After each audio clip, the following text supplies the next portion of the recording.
The sleek alien ship landed on the bright green lawn of the United Nations headquarters in New York. Its silver surface reflected the morning sun, almost blinding the gathered crowd. This was the day humanity had waited for.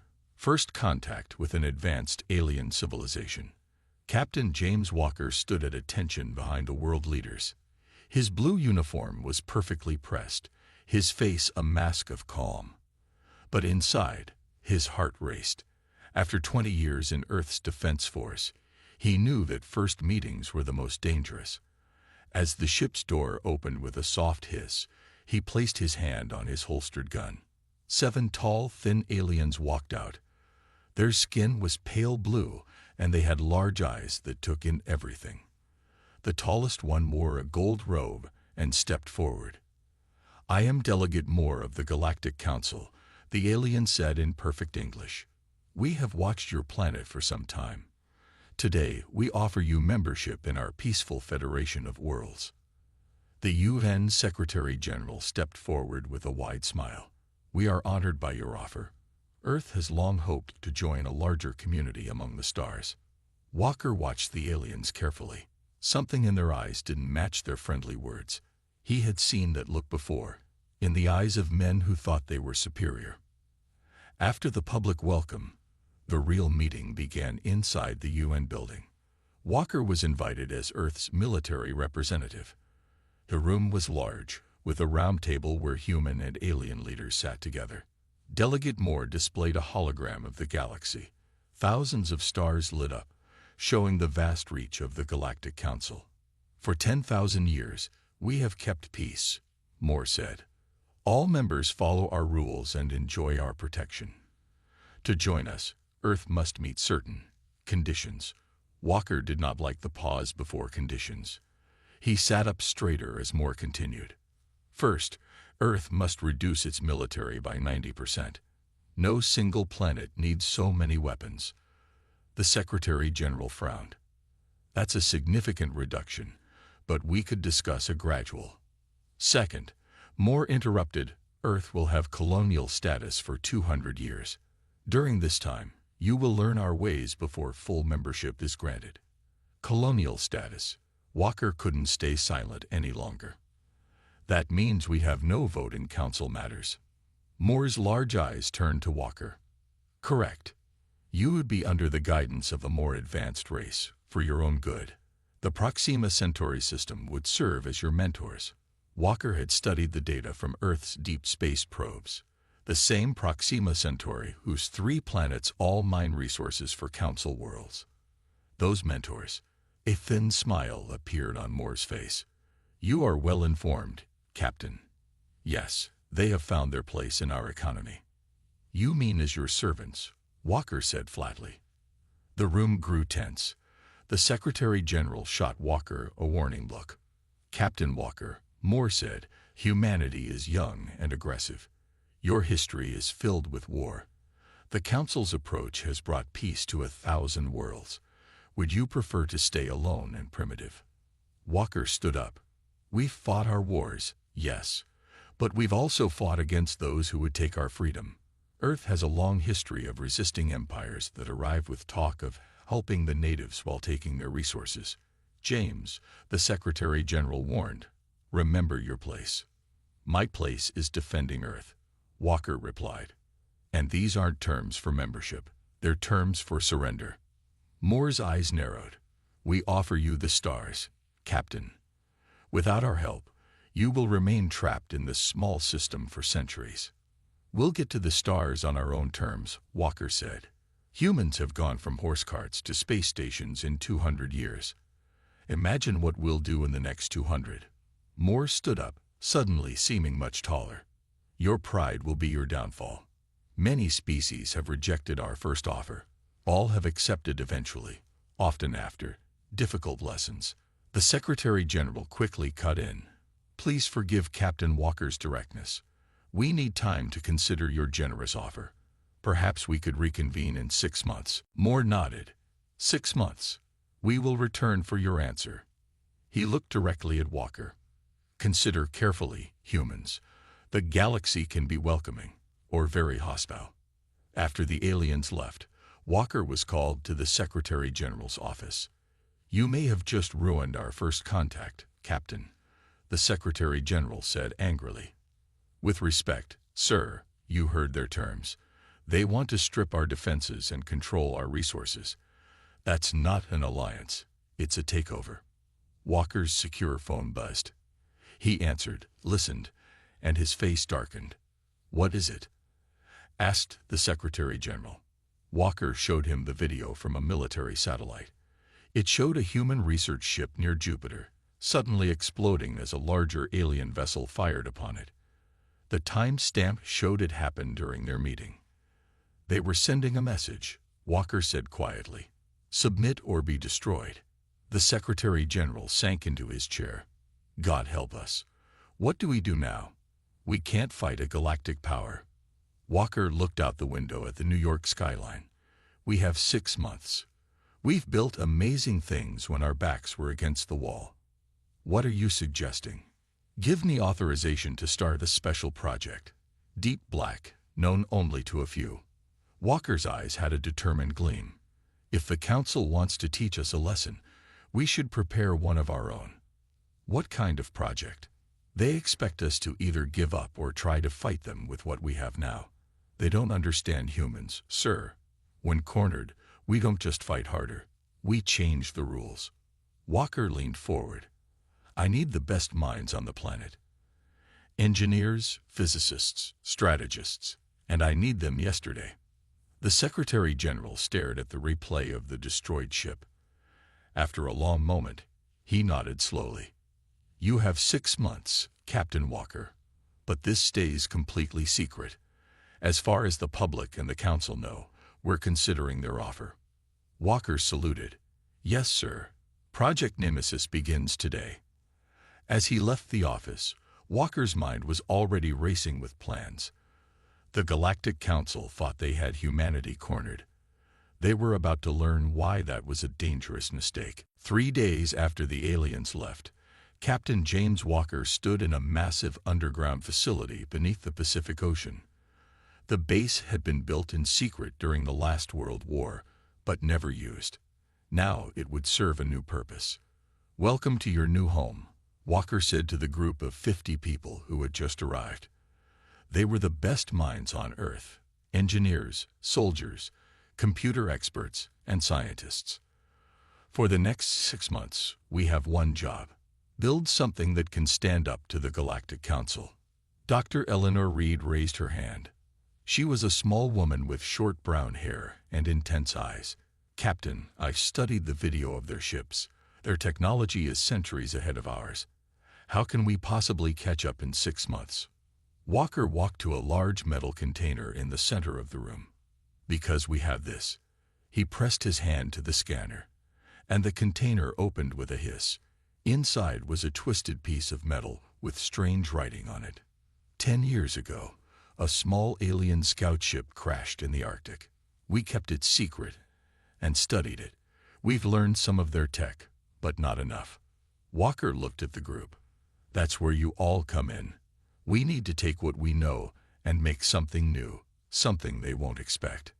Admiral Thomas Grant, an older man with gray hair and a weathered face, stepped forward. "I've commanded ships for 30 years. But this isn't just about building a better battleship. We need new thinking." "Exactly," Walker agreed. "The Council has ruled space for thousands of years. They think they've seen everything. Our advantage is that we're unpredictable." Over the next weeks, the team worked day and night. The facility became a hive of activity, with different groups tackling different problems. Dr. Reed led the engine team. She studied the alien metal for days, barely sleeping. One morning, Walker found her staring at a cup of coffee, eyes wide with excitement. "I've got it," she said, pulling him to her computer. "Look at how the alien metal reacts to electricity. It doesn't just conduct it. It amplifies it somehow. If we build engines with this principle, we could move faster than anything in their fleet." In another section, Admiral Grant worked with military experts to plan how the ship would fight. "The Council ships are big and powerful, but they're designed to intimidate," he explained to Walker. Their weapons are meant for planets and large targets. We need to be fast and hit precisely. Walker watched as the team created new weapons that used Earth's unique understanding of physics. While the Council used energy beams, the human team developed missiles that could change direction in space and projectiles that carried special payloads. But the biggest breakthrough came from an unexpected place. Lisa Brown, a young computer scientist, discovered something strange when studying the alien computer systems. Their AI is very advanced, she told Walker one day, but it's also very predictable. It follows strict rules. She showed him simulations where the alien systems always responded the same way to threats. They don't adapt well to chaos. And humans are nothing if not chaotic, Walker said with a smile. Lisa nodded eagerly. Exactly. I've been working on a new kind of ship control system. It combines AI with human thought patterns. She demonstrated by putting on a headset connected to a computer. On the screen, a virtual ship moved through space, responding to her thoughts faster than any manual control could. The system learns how humans think and anticipates our decisions, she explained. No alien eye would understand the patterns because they don't think like us. As the project progressed, news arrived that Council probe ships had been spotted near Pluto. They were watching, studying Earth's defenses. Walker increased security and pushed the team harder. Not everyone believed in the project. 5 months in, Walker was called to a video meeting with the World Security Council. "Captain, we've reviewed your progress," said Councilman Peters, a tall man with a stern face. "The resources going into Project Nemesis are enormous. Many believe we should negotiate with the Council instead." "Negotiate from weakness?" Walker asked. "They destroyed one of our ships to show their power. What kind of terms do you think they'll offer?" "Perhaps better ones than extinction," Peters replied. "If we resist and fail, they might decide humanity is too dangerous to exist." Walker leaned forward. "Throughout history, freedom has required risk. If we surrender without trying, we don't deserve to reach the stars." The meeting ended without resolution, but Walker was allowed to continue. In the final month, the ship began to take shape. It was smaller than the alien vessels but packed with technology that combined human innovation with reverse-engineered alien systems. The outer hull was painted midnight black, absorbing light rather than reflecting it. Inside, the command center featured the neural interface system that Lisa had developed. Dr. Reed's engines were installed, capable of speeds that would have been considered impossible a year ago. Admiral Grant's weapons systems were hidden within the hull, invisible until needed. Walker stood before the completed ship the day before the Council's return. The crew of 100 had been chosen from the best pilots and soldiers on Earth. "Tomorrow," he told them, "the Council comes back expecting our surrender. They think humans are just another species to add to their collection." He placed his hand on the ship's cool metal surface. "This ship is called Nemesis. In ancient Earth stories, Nemesis was the force that punished those who showed arrogance before the gods." Dr. Reed stepped forward. "Captain, the neural systems are fully online. We've tested everything twice. She's ready." Walker nodded. "Then let's make sure we are too. Tomorrow, we show the galaxy what happens when you corner humanity." As the crew prepared for their positions, Walker took a moment alone in the ship's bridge. Through the viewport, he could see Earth's oceans above the underwater base. Somewhere up there, the most powerful alien force in the galaxy was about to arrive, expecting submission. "Not today," he whispered to himself. "Not ever." The sky above New York filled with massive ships. 50 of them, each larger than the biggest human aircraft carrier, moved slowly into position. Their silver hulls reflected the sunlight, making them shine like new coins in the blue sky. People in the streets below pointed and stared. Some ran in fear, while others took pictures with their phones. No one had seen anything like it. In the United Nations building, the Secretary General waited with world leaders. Captain James Walker stood nearby, dressed in his formal uniform. His face showed nothing, but inside, his heart raced. "Remember, Walker whispered to the Secretary General, "Keep them talking as long as possible. We need time." A beam of light appeared in the center of the room. It formed into the shape of High Commissioner Dorn, a tall alien with dark purple skin and 6 fingers on each hand. As the leader of the council delegation, he outranked Delegate Moore, who had visited 6 months earlier. "Greetings," Dorn said, his voice deep and smooth. "I trust you have considered our generous offer of membership." The Secretary General stepped forward. "High Commissioner, welcome back to Earth. We have indeed given your proposal much thought, but we have some questions before we can proceed." Dorn's yellow eyes narrowed slightly. "Questions?" The terms were quite clear. "Clear, yes, but there are details to discuss. For example, the reduction of our military forces. Would this include our research vessels? Many have scientific purposes. All vessels with any military capability must be dismantled," Dorn said flatly. "This is non-negotiable." The meeting continued this way for an hour. The Earth representatives asked careful questions while Dorn grew more impatient. Walker watched, saying nothing, waiting for the right moment. Finally, Dorn raised his hand to stop the discussion. "Enough delays. Your questions suggest resistance to our terms. This is unwise." He touched a device on his wrist, and a hologram appeared, showing the Council fleet positioned around Earth. "Perhaps you need to understand your situation more clearly," Dorn said. "Your planet is surrounded. You have no defenses capable of resisting even one of our ships. I ask one final time. Do you accept the Council's protection and guidance?" Walker stepped forward.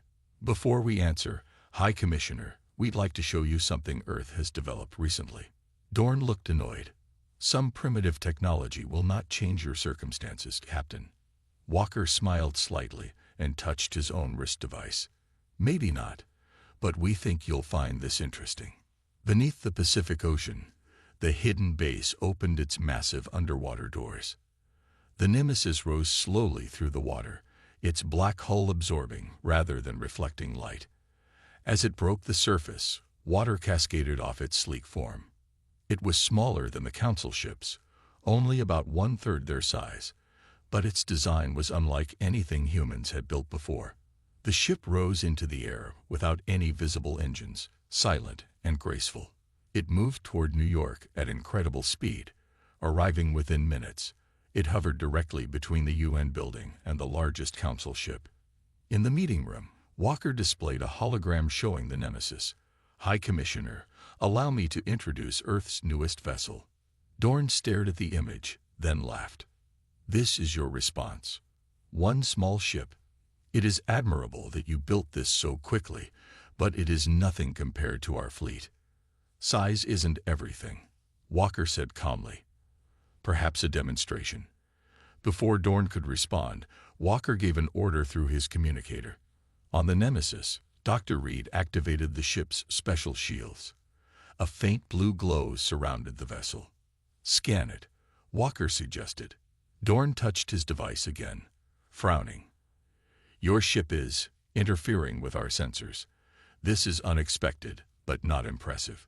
Then perhaps this will get your attention."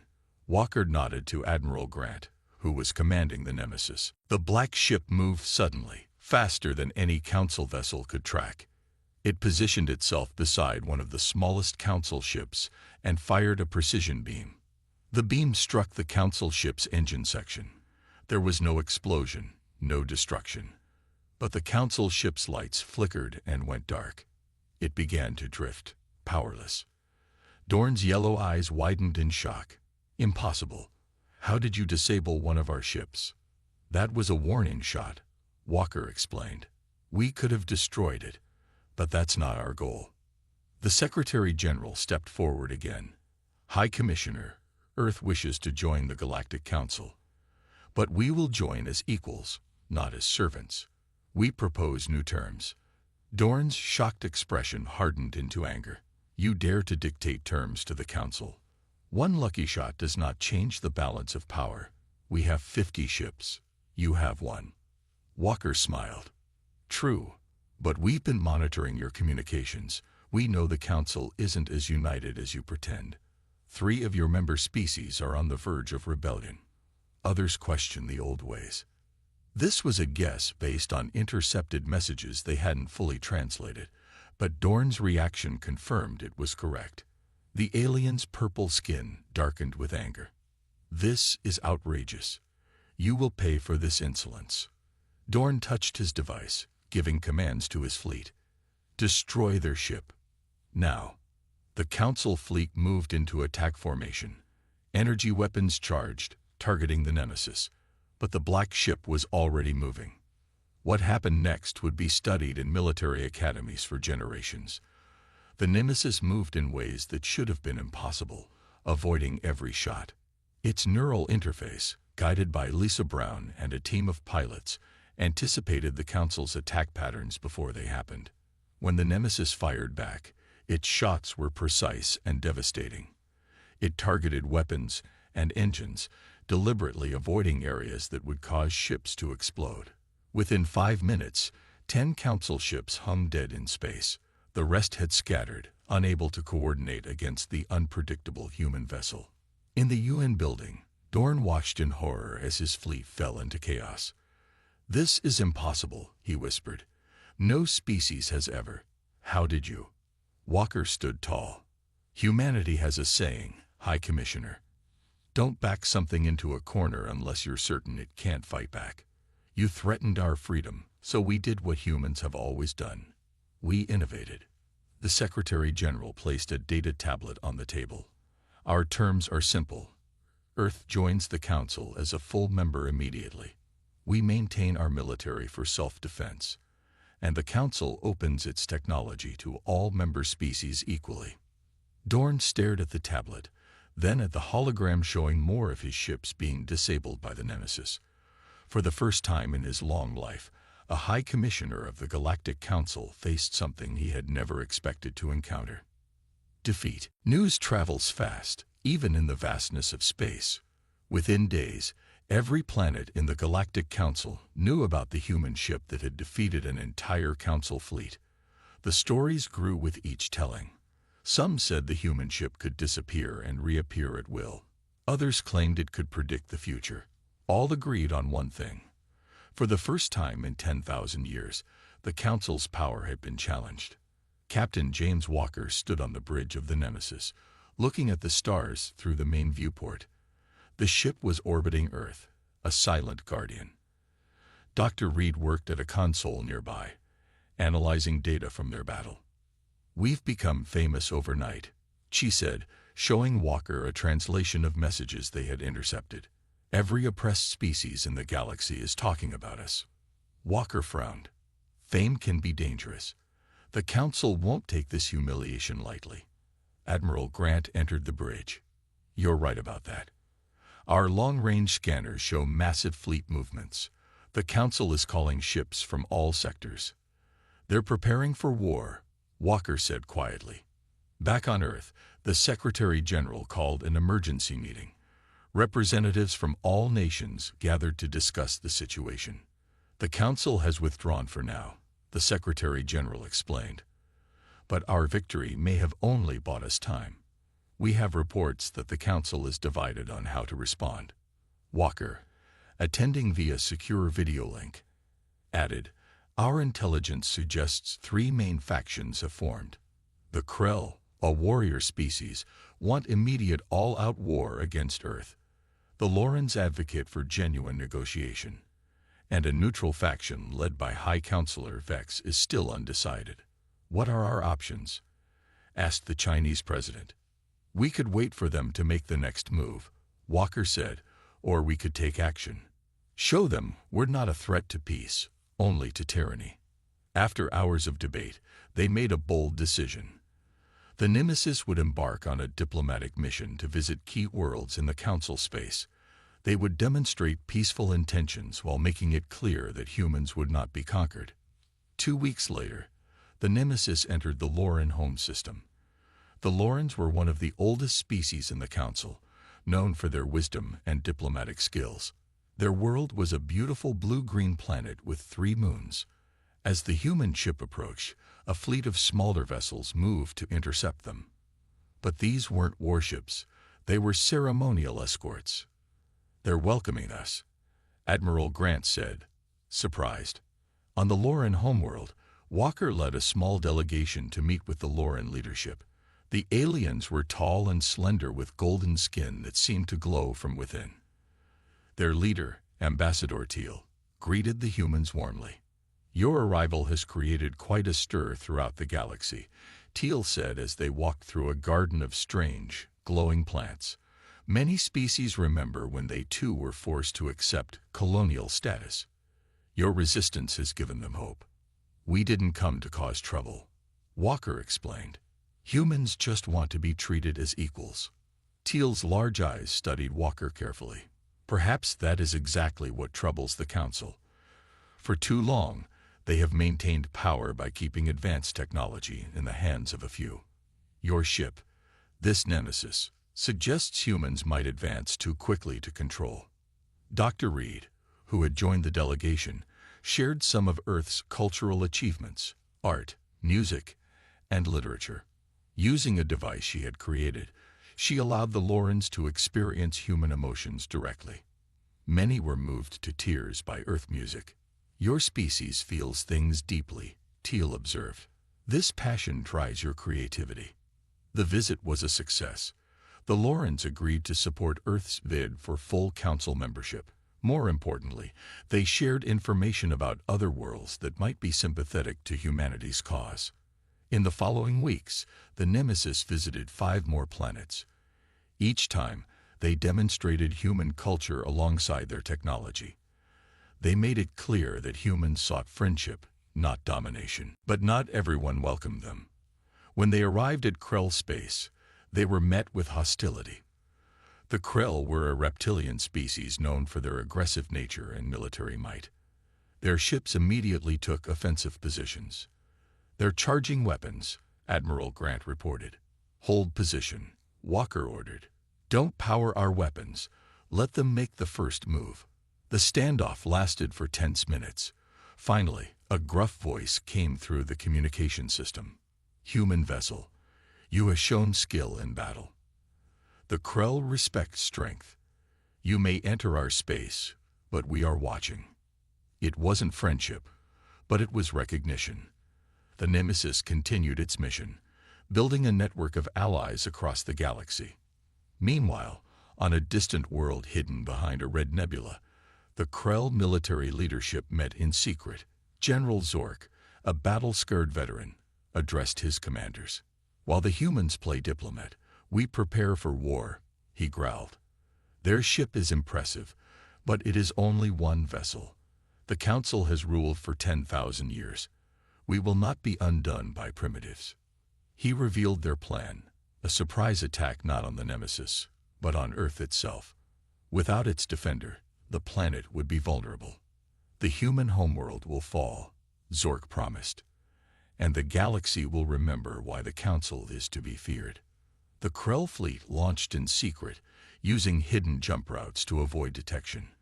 The Nemesis was completing a successful meeting with the Axillary, an advanced race specializing in biology, when Walker received an urgent message from Earth. The Admiral's face was grim on the screen. "Captain, long-range sensors have detected a massive energy surge heading towards Earth. It's Krell signatures, at least 30 battleships. They'll be here in 12 hours. Walker turned to his crew. "Set course for Earth, maximum speed." Dr. Reed looked worried. "Even with our engines, we can't get there in less than 15 hours. Walker's face hardened with determination. "Then we need to find a shortcut. Contact our new allies.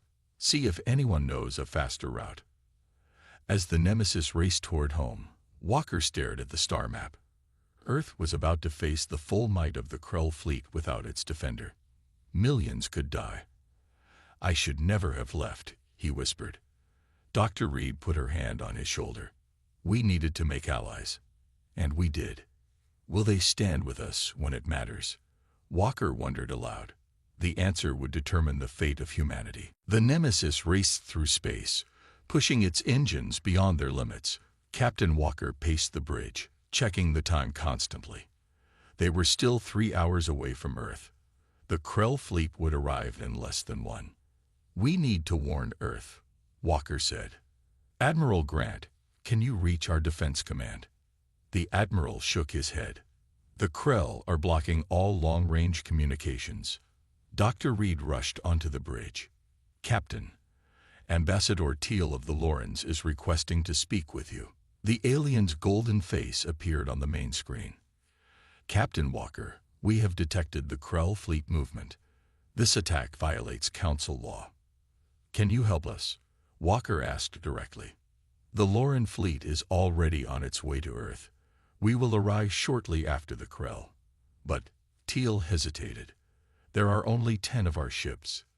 The Krell have 30. Walker nodded grimly. "We'll take any help we can get." "Thank you, Ambassador." As the communication ended, Dr. Reed approached Walker. "I've been studying the data from our jump drive. There might be a way to get home faster." "How?" "It's risky," she explained. "We could use the gravity of a nearby star to boost our speed. It would bend space around us, creating a shortcut." "Has anyone ever done this before?" Walker asked. "No, it's just a theory. And it would take us dangerously close to the star's corona. The heat could damage our shields." Walker looked at the ship's clock again. Earth had less than 30 minutes now. "Do it." The Nemesis changed course, heading directly toward a massive blue star. As they approached, the heat alarms began to sound. The ship shuddered as it fought against the enormous gravity. "Shields at maximum," Admiral Grant called out. "Hull temperature rising." Dr. Reed worked furiously at her console. "Just a few more seconds. Now." The Nemesis shot around the star like a slingshot, accelerating to impossible speed. For a moment, the view screen showed only blinding light. Then suddenly, they were in Earth's solar system. "It worked," Dr. Reed shouted. "We're here." But they were not alone. The Krell fleet had arrived and was already attacking Earth's orbital defenses. Explosions lit up the space around the planet as human ships fought bravely against the much larger alien vessels. "Status report," Walker demanded. "Earth's defenses are holding." "But barely," Admiral Grant said. "They've activated the emergency shield network I designed, but it won't last long against that many ships." Walker studied the battlefield. The Krell had arranged their ships in a standard attack formation, something they had used successfully for centuries. "They're predictable," Walker said. "That's their weakness." He turned to his crew. "Prepare Protocol Thermopylae." The crew looked at each other in surprise.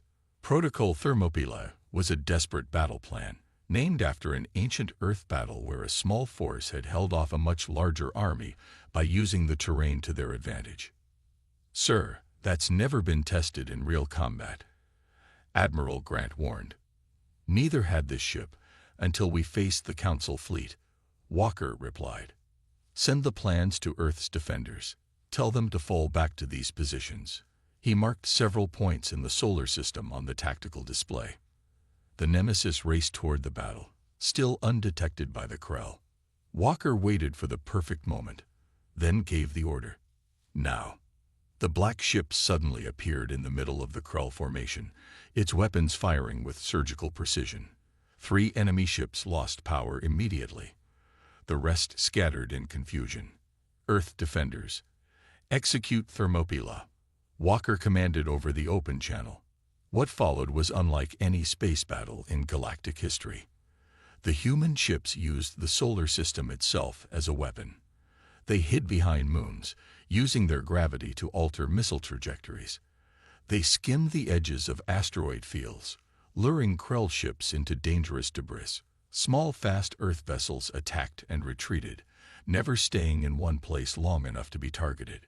And at the center of it all was the Nemesis, moving in ways that defied the laws of physics as understood by the Krell. The neural interface that connected the human crew to the ship allowed them to react instantly, as if the ship was an extension of their own bodies. 10 Loren ships arrived as promised, joining the battle on humanity's side. The tide began to turn. General Zork, commanding the Krell fleet from his massive flagship, watched in growing rage as his carefully planned attack fell apart. "Impossible," he roared. "They are just primitives." His second-in-command approached cautiously. "Sir, we've lost 12 ships already. Perhaps we should." "No retreat." Zork slammed his fist on the command console.